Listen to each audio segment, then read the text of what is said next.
बाप्पू माने यांच्या प्रथम पुण्यस्मरणानिमित्त या माने कुटुंबियांनी खूप सुंदर नियोजन केलं आहे. मला वाटतं आमच्या सुखदेव भाऊ त्यांचे प्राध्यापक त्यांचे चिरंजीव आहेत. दोन्ही नातवांनी खूप सुंदर नियोजन केलं. नजर लागावं एवढं गोड कार्यक्रम आहे. एवढ्या मळ्यामध्ये सुद्धा एवढं सुंदर नियोजन या कुटुंबियांनी केलं. नजर लागावं एवढा गोड कार्यक्रम आहे. आनंद वाटतो. एखाद्या माळकरी माणसाचं एखाद्या वारकरी माणसाचं पुण्यतिथी करत असताना थोडा आनंद वाटतो, बरोबर आहे का नाही? पण काही लोकांच्या पुण्यतिथ्या करत असताना असं वाटतं कोणत्या जन्माचं पाप आहे महाराज आहे आपलं.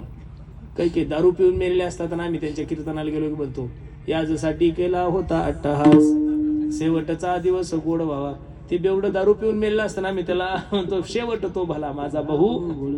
2 कीर्तनाला महाराज लोक खोटं बोलतात. एक वाढदिवसाला अख्खं गाव साहेबांना लुटलेलं असताना आम्ही म्हणतो अकल्पाविष्य व्हावे तया कुळा माझी ह्या सगळा हरीच्या दासा. आपण त्याला अकल्पायुष्याची मागणी करतो, अजिबात नाहीये. पण अगदी वारकरी बाबा होते.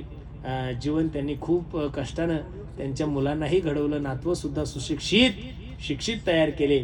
शिक्षित वेगळा आणि सुशिक्षित वेगळा.